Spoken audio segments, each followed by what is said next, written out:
My name is Richard Garrison. You've probably heard of the Philadelphia experiment, the one that supposedly made an entire ship vanish, leaving its crew fused with metal or driven insane. Most people think it's just an urban legend or a conspiracy theory, but I'm here to tell you it's real. And what you've heard? It's only part of the truth. The full truth is something you won't want to know. And believe me, I'm not here to convince you. I'm here to warn you. You may not believe it, but by the time you finish hearing this story, you'll wish it was all a lie. To understand the horror I'm about to describe, you need to know that it all began with a simple letter. The letters began arriving without warning. At first, they were just disjointed phrases scribbled on worn paper. They are coming back. The portal is opening.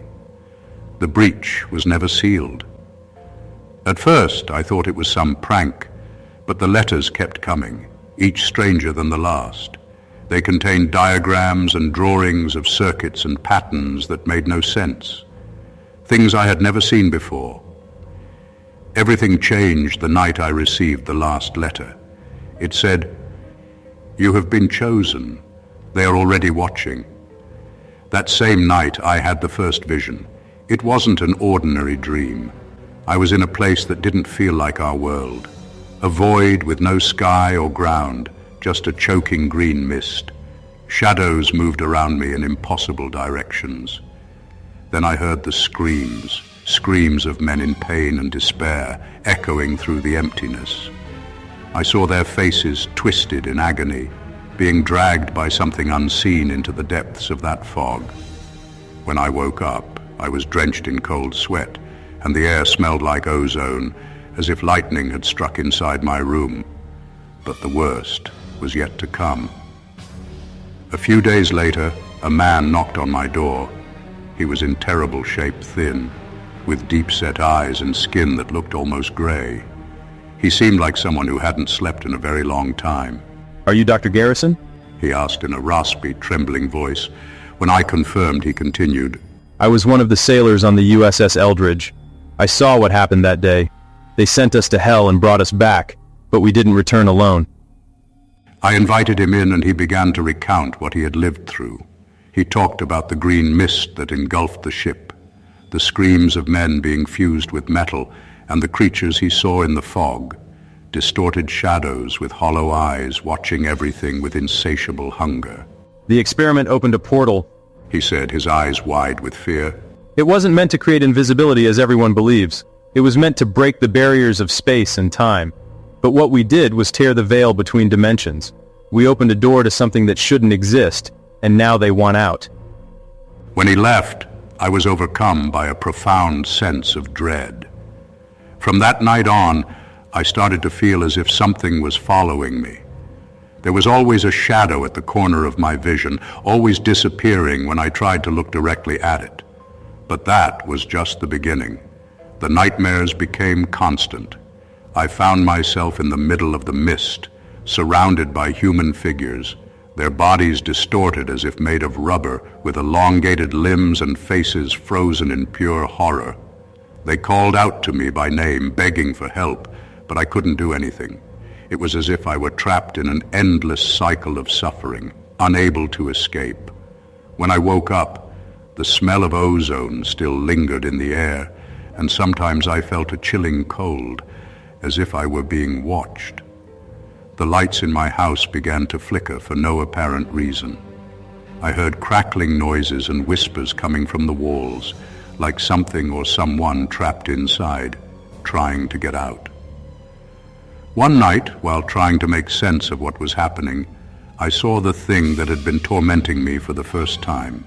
It was a tall, slender figure, cloaked in shadows, with glowing red eyes staring at me from the corner of my bedroom. It just stood there watching me, motionless. I tried to move, but it was as if something was holding me down in bed. The air was so heavy I could barely breathe. Finally, I managed to turn on the light, and the figure vanished. But the terror remained. I decided to dig deeper. I began tracking down survivors of the experiment. Most were dead, suicides, disappearances, or confined to psychiatric hospitals. But I found a few who were still alive, or at least still breathing. One of the survivors, a former sailor, was in a psychiatric ward. When I found him, he was huddled in the corner of a padded room, muttering nonsense. But when he noticed I was there, his eyes widened. You've been touched too, haven't you? They marked you like they did us. Now they'll hunt you until they take you. He told me how he saw his friends pulled into the ship's walls, as if the very structure were alive and hungry. But the worst was what he said next.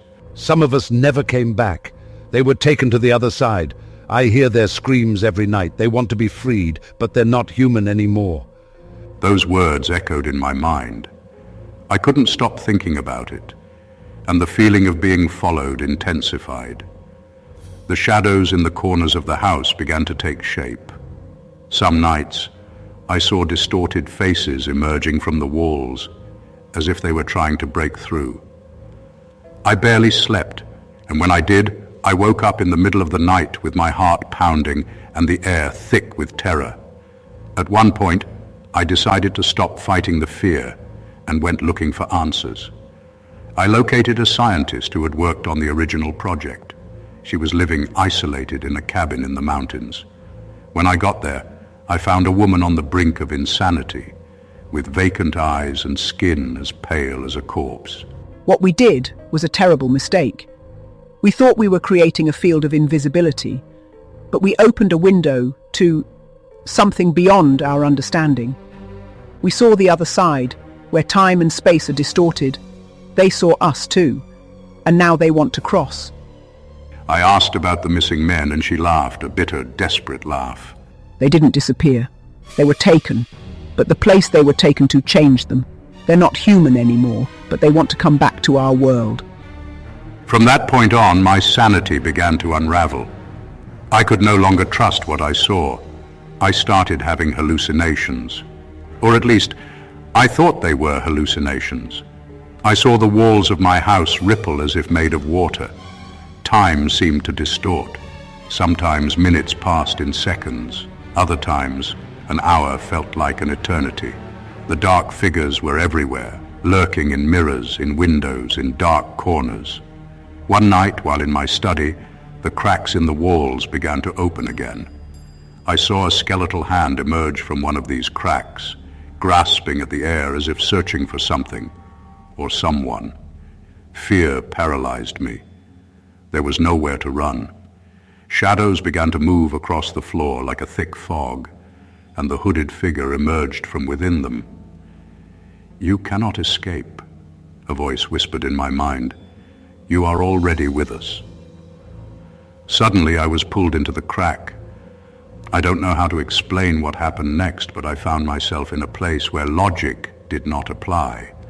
The sky was a twisted mass of impossible colors, and the ground was a grotesque mixture of metal, flesh, and bone.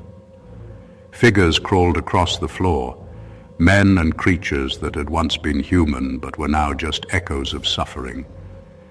They reached out to me as if begging to be released. The pain was unbearable. I felt my skin burn as if it were being stretched and twisted in all directions at once. I heard voices laughing and screaming at the same time, a cacophony of madness, and then the hooded figure appeared before me again.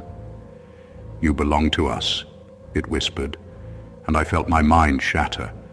Somehow I was pushed back into my reality. I fell to the floor of my study, drenched in sweat and with a metallic taste of blood in my mouth. The cracks in the walls began to close, but I knew it wasn't over. Now I'm trapped in a spiral of madness. I can no longer distinguish between what is real and what is illusion. Sometimes it feels like I'm living in a world that is falling apart around me, as if reality itself is being corroded. The shadows still watch me. They're getting closer, and I know they're waiting for the right moment to pull me back. I'm writing this as a final warning. What was done that day in 1943 opened something that should never have been opened. Whatever crossed into our world is feeding on fear, madness, and suffering, and it won't stop until everyone is consumed. I feel the air growing colder, the lights flicker again, and the smell of rotting flesh is stronger than ever. I hear footsteps upstairs. They are here. They've finally come for me. If you're hearing this, stop now. Go no further. Do not investigate any more.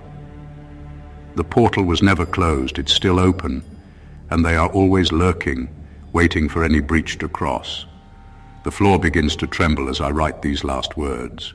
The cracks are opening again, and I can see the figures emerging from the shadows. They are smiling, with empty eyes and sharp claws. I feel the pain return, as if being pulled by invisible hooks. They have come for me. If I disappear, do not try to find me. Just remember, what happened that day was the beginning of the end. There is nowhere to run. Hell has been unleashed on earth, and it is growing. If you're reading this, then the truth has finally been revealed. But I'm sorry to say that if you've come this far, it's already too late to escape. I knew this moment would come. I knew they would come for me. Now, as I write these words, I feel the end is near. They are already here. There is no escape. As the cracks widened in the walls of my study, I saw the shadows writhing and taking shape. The figures that had haunted me were finally crossing into our world. Their faces were a gruesome mix of decayed flesh and molten metal, with hollow eyes that seemed to suck in any light around them. Their elongated, distorted arms reached toward me, moving with a slow, deliberate motion, as if savoring every second of my terror. I tried to run, but the ground shook violently, crumbling beneath my feet. I felt an irresistible force pulling at me, like the very air was being sucked into that dark chasm. Before I could react, the shadows enveloped me, and everything around me began to disintegrate. I was being dragged to the other side, to the place where those who had disappeared were imprisoned, a prison forged from pain and despair. When I opened my eyes, I was no longer in my study. I was in a place that defied all logic, a space where the sky twisted in impossible colors, and the ground was a grotesque blend of pulsating flesh, rusted metal, and broken bones. Creatures crawled around, twisted shadows that looked like fragments of forgotten nightmares. The sound was the most unsettling, a constant murmur, like a litany of thousands of voices whispering all at once, accompanied by distant moans and screams. There was a buzzing in the air, as if the very fabric of this place was vibrating, ready to collapse. I saw the crew of the USS Eldridge. They were there, fused to the ground, their bodies stretching and contorting without end, as if made of melted rubber. They screamed for help, but their voices were muffled, as if coming from a distant place. They were trapped in an endless cycle of torment, condemned to an eternity of suffering. I knew I was next. I felt my body starting to break apart, my bones snapping and my skin burning as I was pulled deeper into this nightmare. That's when I heard the voice of the entity that had tormented me from the beginning. Welcome to the True Abyss, Garrison. This is the heart of what you helped to open. It was as if the voice was inside my head, twisting my thoughts, distorting my perception. I could feel the creatures around me watching, eager to feed on my sanity. Then the entity revealed its true plan. What had been triggered by the Philadelphia experiment was not just an isolated mistake. It was the first step towards something much larger. They had found a way to open portals to our world, and now they were preparing to open many more. You were just one of the first to fall. But there are more. Many more. We are everywhere now. Every crack in reality, every fissure in human sanity is a door to us. And now, Earth will be our new domain. I saw visions of our world being consumed by these creatures. Portals opening in different parts of the planet, cities swallowed by darkness, people dragged into these endless chasms. The shadows multiplied, infesting streets, buildings, homes, until there was no refuge left. Reality itself was being devoured, consumed by these entities that should never have existed. Everything we knew was falling apart, and Earth was becoming an extension of this hellish place, a realm where time and space were corroded by madness. I could feel humanity's despair as everything crumbled around us, and then everything went dark. Years later, the only thing that remained of Richard Garrison's disappearance was this letter, the letter you are reading now. I am Mark Holloway, an FBI detective. For years, I have investigated cases of mysterious disappearances and inexplicable tragedies, all seemingly connected to the so-called Philadelphia experiment. At first, I thought it was all conspiracy theories, urban legends, and the delusions of people obsessed with mysteries. But as I dug deeper into my investigation, I began to see something I could no longer ignore. The clues were subtle, but they were all there. Reports of people seeing shadows on the walls, inexplicable cracks appearing in buildings, lights flickering in sync across different parts of the world. These events, though scattered, always led to a common point: Garrison's story and the experiment that opened something that should never have been touched. Garrison's letter was found in a locked cabinet in the basement of his old house. It was covered in dust and had stains that looked like dried blood. Next to the letter were blurred photos of shadows moving in places where logic said they shouldn't be, and audio recordings filled with static and indistinct whispers. However, what really shook me was the final paragraph of the letter. Garrison described in detail what was about to happen, something so terrible that just reading it made my spine tingle. I confess that, at first, I thought it was the delirium of a madman. However, as I studied the documents and cross-referenced the information with the cases I had investigated over the years, I began to notice a pattern. The more I delved into it, the more I realized something was wrong, and then the nightmares began. The visions were similar to those Garrison described: green mists, skeletal shadows, and figures that seemed to watch me with hunger and malice. Every time I woke up, my room seemed to be filled with a strange smell of ozone and rotting flesh. The walls seemed to subtly shift, as if they were breathing. It was on one of those nights that everything changed. I was at FBI headquarters, going through the papers and recordings related to the case, when the lights began to flicker. A high-pitched buzzing filled the room, like a constant electrical shock. The air suddenly grew cold, and I felt a terrible presence approaching. I heard a scraping on the walls, like long, sharp nails dragging across the plaster. The feeling of being watched was inescapable. I lifted my head, and that's when I saw it. In the dark corner of the room, a tall, slender shadow with glowing red eyes was watching me with a twisted smile. I tried to reach for my gun, but my movements were slow, as if I was submerged in dense water. Every second felt like an eternity as the figure drew closer. The environment around me began to disintegrate.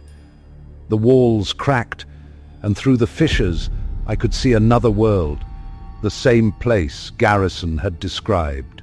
It was a living nightmare, a chaos where the ground pulsed and writhed like living flesh, and formless shadows crawled, seeking victims.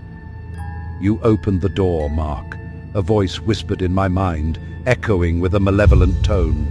"Now it's your turn to fall."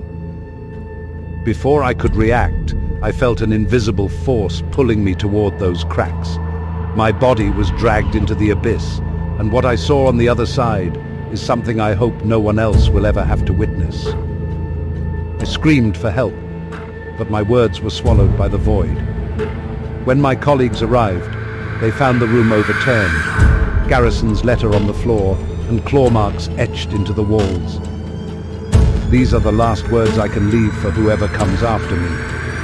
If you have found this letter, know that it is already too late. They are here. They are everywhere, waiting for cracks. It is no longer a question of if, it is only a question of when. The earth is being corrupted from within. Every nightmare, every shadow in the corner of your eye is a fissure in reality. They are opening portals all over the planet, one by one, and soon there will be nowhere left to hide when you feel a chill down your spine, when the lights start flickering, when the whispers become too clear to ignore, know that they are coming for you too. You have been marked just as I was. I see now, even as I write, the cracks opening once more. They have found me. There is nowhere left to run. I can only hope that somehow someone will read this and manage to survive longer than I have. The earth is being consumed, and when they are done, what remains will no longer be our world. It will be theirs. They are already here.